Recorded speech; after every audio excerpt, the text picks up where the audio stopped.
পবিত্র কুরআনুল কারীমের আমল পৃথিবীর শ্রেষ্ঠ আমল। প্রিয়দিনদার মুসলমান ভাই ও বোনেরা, সম্মানিত জুমার দিনে, পবিত্র জুমার দিনে একটি আমল করুন, জীবনে কখনো কঠিন রোগ হবে না। অসুস্থ হলে সুস্থ হবেন, মহান মালিক আল্লাহ তাআলা আপনাকে সুস্থ জীবন দান করবেন। একজনে আমলটি করে ফলাফল পেয়েছে, অসুস্থ ছিল সুস্থ হয়েছে, আপনিও ফলাফল পাবেন ইনশাআল্লাহ আজ্জা ওয়া জাল্লাহ। হযরত আবু হুরায়রা রাদিয়াল্লাহু তাআলা আনহু থেকে বর্ণিত, আল্লাহ রাসূল সাল্লাল্লাহু আলাইহি ওয়াসাল্লাম বলেছেন, আল্লাহ তাআলা এমন কোনো রোগ সৃষ্টি করেননি যার প্রতিষেধক তিনি সৃষ্টি করেননি। সুবহানাল্লাহ, বুখারী শরীফের হাদিস। প্রিয় দর্শক, তাফসিরে কুরতুবীতে লেখা আছে, যে ব্যক্তি কোরআনের মাধ্যমে আরোগ্য তালাশ করে না, তার কোনো শেফা নেই, তার কোনো আরোগ্য নেই। তাফসিরে কুরতুবী 10ম খণ্ড 235 নং পৃষ্ঠার মধ্যে রয়েছে। সূরা বনী ইসরাঈলের 82 নম্বর আয়াত, বিসমিল্লাহির রহমানির রহিম, ওয়া নুনাজ্জিলু মিনাল কুরআনি মা হুয়া শিফাউ ওয়া রাহমাতুল লিল মুমিনিন। যার অর্থ হলো, আমি কোরআনে এমন বিষয় নাজিল করি যা রোগের সুচিকিৎসা এবং মুমিনের জন্য রহমত, মুমিনের জন্য রোগ মুক্তি, মুমিনের জন্য রহমত। সুবহানাল্লাহ, সুবহানাল্লাহ। মহান আল্লাহ তাআলা আরো বলেন, ওয়া ইযা মারিতু ফাহুয়া ইয়াশফিন। অর্থ হলো, এবং যখন আমি রোগাক্রান্ত হই তখন তিনি আরোগ্য দান করেন। হযরত ইব্রাহিম আলাইহিস সালাম বলতেছেন, আমি যখন রোগাক্রান্ত হই তখন আমার রব আমাকে আরোগ্য দান করেন। সুবহানাল্লাহ। সুপ্রতিনি ভাই বোন, অনেক টাকা খরচ করেছেন, বহু ডাক্তার দেখিয়েছেন, তারপরেও আপনার রোগ ভালো হচ্ছে না, আপনি হতাশ হয়ে গেছেন। আমি আপনাকে বলবো, প্রতি সপ্তাহে একদিন, মাত্র একদিন, পবিত্র জুমার দিন, আমি যে নিয়মে বলবো সে নিয়মে আমলটি করুন, বিশ্বাস করুন, তারপর নিজ চোখে ফলাফল দেখুন। ইনশাআল্লাহ আপনার যত বড় কঠিন মারাত্মক রোগ থাকুক না কেন, মহান মালিক আল্লাহ পরিপূর্ণ সুস্থ করে দিবেন ইনশাআল্লাহ। সুপ্রিয় দর্শক, এই আমলটি এতই দামি যে নবীজি এই আমলটি সম্পর্কে সুসংবাদ দিয়েছেন। সুপ্রিয় দর্শক, এই আমলটি এতই পাওয়ারফুল, এতই শক্তিশালী আমল, আপনার কখনো প্যারালাইসিস রোগ হবে না, হঠাৎ ব্রেন স্ট্রোক হবে না, হার্ট অ্যাটাক হবে না, ডায়াবেটিস হবে না, ক্যান্সার রোগ ইত্যাদি যত কঠিন রোগ আছে বড় বড়, এই সমস্ত কঠিন রোগ থেকে আল্লাহ রাব্বুল আলামিন আপনাকে হেফাজত করবেন ইনশাআল্লাহ। তো প্রিয় দর্শক, যদি আপনি কঠিন রোগ থেকে বাঁচতে চান, যদি আপনি চান পরিপূর্ণ সুস্থ জীবন, তাহলে আজকের আলোচনাটি শুনুন, আমলটি শিখুন, আমলটি করুন, সুস্থ জীবন লাভ করুন। আজকের ভিডিওটি অত্যন্ত গুরুত্বপূর্ণ, তাই ভিডিওটি মনোযোগ সহকারে দেখতে থাকুন, শুনতে থাকুন। সুপ্রিয় দর্শক, মূল আলোচনা যাওয়ার পূর্বে চলুন একটু প্রার্থনা করে নেই। হে মহান দয়ালু প্রেমময় আল্লাহ, আপনি আমাদেরকে কঠিন মারাত্মক রোগ ব্যাধি থেকে হেফাজত করুন। সকলে বলি আল্লাহুম্মা আমিন। তো প্রিয় দর্শক, চলুন আমরা বিস্তারিত জেনে নেই। সুপ্রদিনী ভাই বোন, পবিত্র জুমার দিন আসরের নামাজের পরে অথবা মাগরিবের পূর্বে কেন আমলটি করবেন, শুনুন মনোযোগ দিয়ে। এর কারণ হলো, পবিত্র জুমার দিন আসরের নামাজের পরে দোয়া করলে মহান মালিক আল্লাহ তাআলা দোয়া ফিরিয়ে দেয় না। আর আমরা যখন পবিত্র জুমার দিনে আসরের নামাজের পরে এই আমলটি করে আল্লাহর কাছে সাহায্য চাইব, তখন আল্লাহ সাহায্য করবেন, কঠিন মারাত্মক রোগ ব্যাধি থেকে আমাদেরকে হেফাজত করবেন।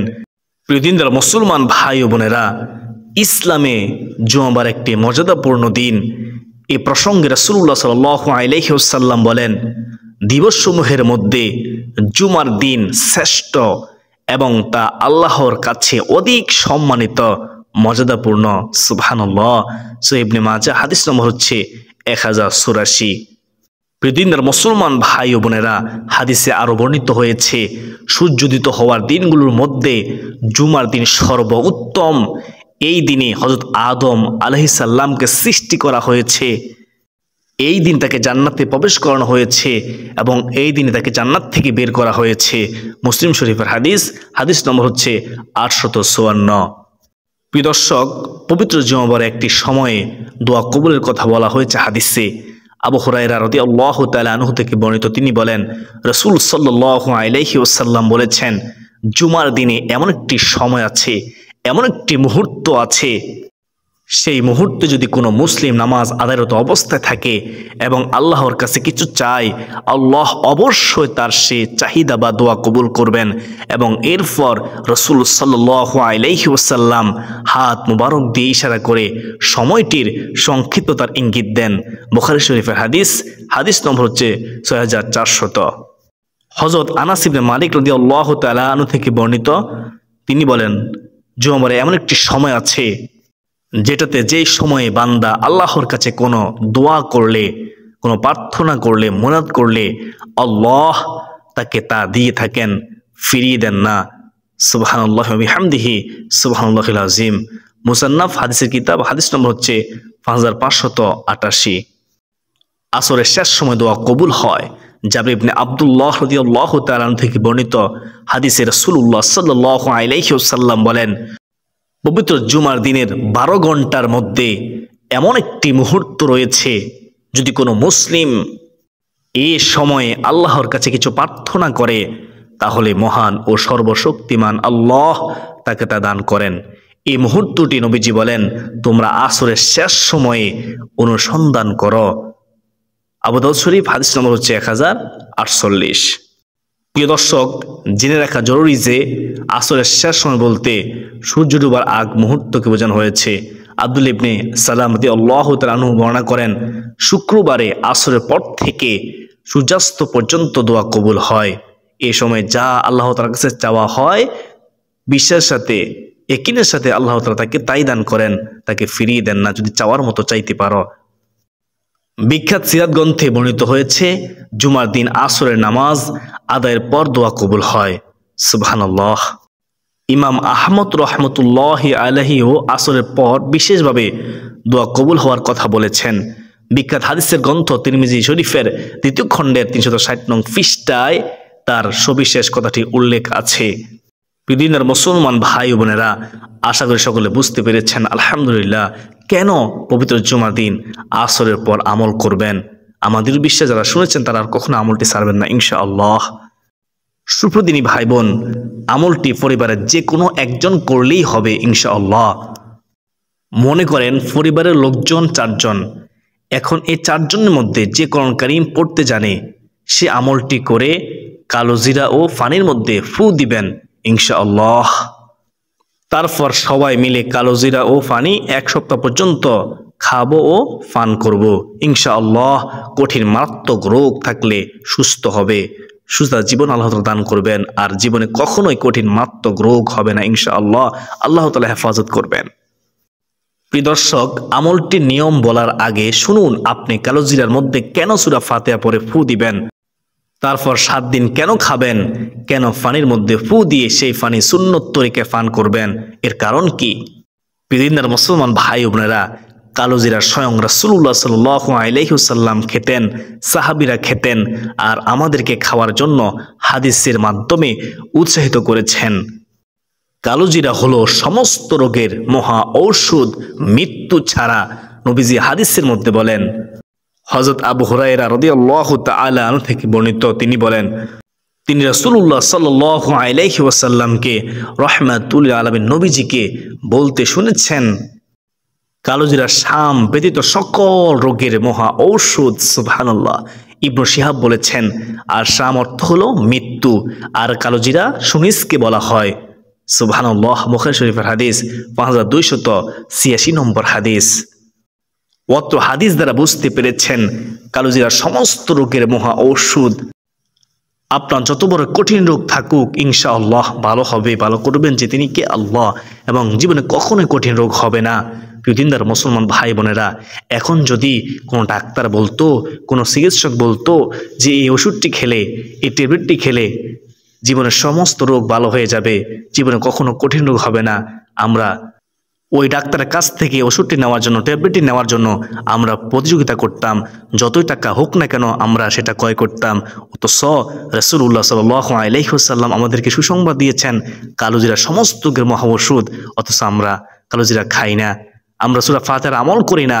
সূরা ফাতিহা সমস্ত রোগের মহা ঔষধ, আমরা চেষ্টা করব বিশ্বাস রেখে নবীজির কথা সত্য, বিন্দুমাত্র সন্দেহ নেই আমরা আমলটি করবো ইনশাআল্লাহ। কালোজিরা খাবো সুপ্রিয় দর্শক। আর সূরা ফাতিহা পড়ে কালোজিরা ও পানির মধ্যে কেন ফু দিয়ে কালোজিরা খাবেন ও পানি পান করবেন, এর কারণ কি? সুপ্রিয় দর্শক, সূরা ফাতিহার আমল কেন করবেন, নবীজি এই সম্পর্কে কি বলেছেন? আমাদেরও বিশ্বাস যারা শুনবে তারা কখনোই আমলটি ছাড়বে না ইনশাআল্লাহ। শয়তান ধোঁকা দিতে পারবে না, শয়তান ধোঁকা দিয়ে ওয়াসওয়াসা দিয়ে আমল থেকে গাফিল করতে পারবে না। তাই অনুরোধ করবো মনোযোগ দিয়ে একটু কষ্ট করে শুনুন সূরা ফাতিহা আমল সম্পর্কে।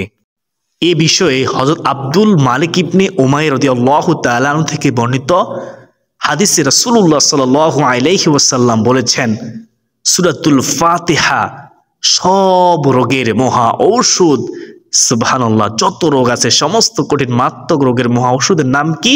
সূরাতুল ফাতিহা।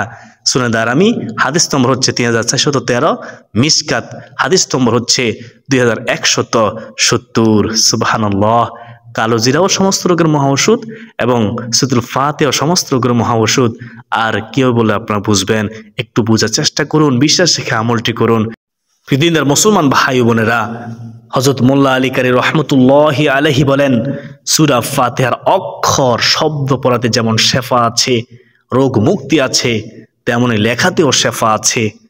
যে কোনো ধরনের রোগ, চাই দিনই হোক কিংবা পার্থিব, অনুভবযোগ্য হোক বা না হোক, সব কিছু এই সূরা ফাতিহা পড়ার বা লেখার বরকতে আল্লাহর ইচ্ছায়, আল্লাহর করুণায় আরোগ্য হবে। সুবহানাল্লাহ, সুবহানাল্লাহ। হযরত আবু সাঈদ ইবনে মুআল্লা রাদিয়াল্লাহু তাআলা আনহু থেকে বর্ণিত হয়েছে, একদা হযরত রাসূলুল্লাহ সাল্লাল্লাহু আলাইহি ওয়াসাল্লাম বললেন, আমি কি মসজিদ থেকে বের হওয়ার আগে তোমাকে কোরআনের শ্রেষ্ঠতম সূরা শিক্ষা দেব না? তারপর যখন মসজিদ থেকে বের হওয়ার ইচ্ছা পোষণ করলাম, তখন বললাম, ইয়া রাসূলুল্লাহ, ইয়া হাবিবুল নবী গো, আপনি না আমাকে কোরআনের শ্রেষ্ঠতম সূরা শেখাবার কথা বলেছিলেন? তখন তিনি বললেন, ও আমার সাহাবী শুনো, তা হলো সূরাতুল ফাতিহা। আলহামদুলিল্লাহি রাব্বিল আলামিন, এটি সেই 7টি পূর্ণ আয়াত এবং আমাকে প্রদত্ত মহা কোরআন, আমাকে আল্লাহ তাআলা নিয়ামত স্বরূপ দান করেছেন। সুবহানাল্লাহ, সুনান দারামি শরীফের হাদিস। সুপ্রিয় দর্শক, আমি আশা করি আপনারা বুঝতে পেরেছেন। আলহামদুলিল্লাহ, আলহামদুলিল্লাহ, সমস্ত প্রশংসা আল্লাহর জন্য। আমি কেন আপনাদেরকে সূরা ফাতিহা পড়ে কালোজিরা ও পানির মধ্যে ফু দিতে বলেছি, আশা করি সকলে বুঝতে পেরেছেন। আলহামদুলিল্লাহ। প্রিয় দিনদার মুসলমান ভাই বোনেরা, এখন শুনুন কিভাবে জুমার দিন আসরের পর অথবা মাগরিবের পূর্বে আমলটি করবেন। আমলটি করতে বেশি সময় লাগবে না, ছোট বড় সকলে করতে পারবেন ইনশাআল্লাহ। পরিবারের যে কোনো একজন আমলটি করলে হয়ে যাবে। প্রিয় দর্শক, জুমার দিন আসরের পর আমলটি করবেন। যখন আপনি আমলটি করবেন তখন আপনার ওযু থাকতে হবে, উত্তম রূপে ওযু করে নেবেন।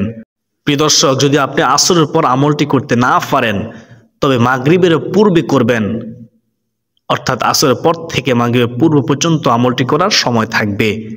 আপনি এর ভিতরে আমলটি করার চেষ্টা করবেন। সুপ্রদিনী ভাই ও বোন, আপনি ক্যাবলামুখী হয়ে বসে আমলটি করবেন। আপনার সামনে কালোজিরা ও পানির পাত্র রাখবেন। একটি পাত্রের মধ্যে কালোজিরা রাখবেন, আর একটি পানির গ্লাসের মধ্যে 1 গ্লাস পানি নেবেন। মনে রাখবেন, এই আমলটি করতে হবে মনোযোগ সহকারে, যেন শয়তান ধোঁকা দিতে না পারে, যেন কেউ ডিস্টার্ব দিতে না পারে, এমন স্থানে আমলটি করতে হবে। প্রথমে 3 বার দুরুদে ইব্রাহিম পড়ে নেবেন। আমরা নামাজের শেষ বৈঠকে দুরুদে ইব্রাহিম পড়ে থাকি, সবচেয়ে উত্তম দুরুদ হচ্ছে দুরুদে ইব্রাহিম। এই দুটি পড়বেন 3 বার। আল্লাহুম্মা সাল্লি আলা মুহাম্মাদি ওয়া আলা আলি মুহাম্মাদ কামা সাল্লাইতা আলা ইব্রাহিমা ওয়া আলা আলি ইব্রাহিম ইন্নাকা হামিদুম মাজিদ। আল্লাহুম্মা বারিক আলা মুহাম্মাদি ওয়া আলা আলি মুহাম্মাদ কামা বারাকতা আলা ইব্রাহিমা ওয়া আলা আলি ইব্রাহিম ইন্নাকা হামিদুম মাজিদ। প্রিয়দিনদার মুসলমান ভাই বোনেরা, দুরূদ শরীফ 3 বার পড়ার পর আপনার সামনে থাকা কালোজিরা ও পানির মধ্যে একটি করে ফু দিয়ে দিবেন। একটি ফু কালোজিরা পাত্রের মধ্যে দিবেন, আর একটি ফু আপনি পানির মধ্যে দিয়ে দিবেন। প্রিয় দর্শক, তারপর সূরা ফাতিহা আউযু বিল্লাহি মিনাশ শাইতানির রাজিম ও বিসমিল্লাহির রহমানির রহিম সহকারে 7 বার পড়বেন। কতবার পড়বেন? 7 বার পড়বেন। 7 বার পড়ার পর আবার কালোজিরা ও পানির মধ্যে একটি করে ফু দিয়ে দিবেন।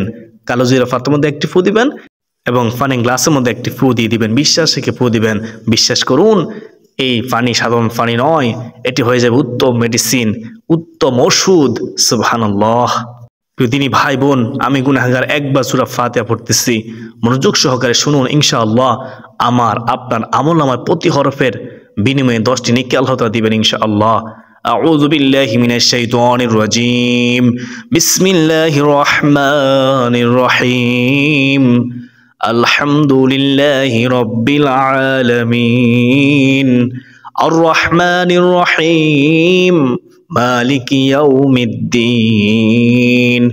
ইয়্যাকা না'বুদু ওয়া ইয়্যাকা নাস্তাঈন। ইহদিনাস সিরাতাল মুস্তাকিম। সিরাতাল লাযীনা আন'আমতা আলাইহিম গায়রিল মাগদুবি আলাইহিম ওয়ালাদ-দাল্লিন।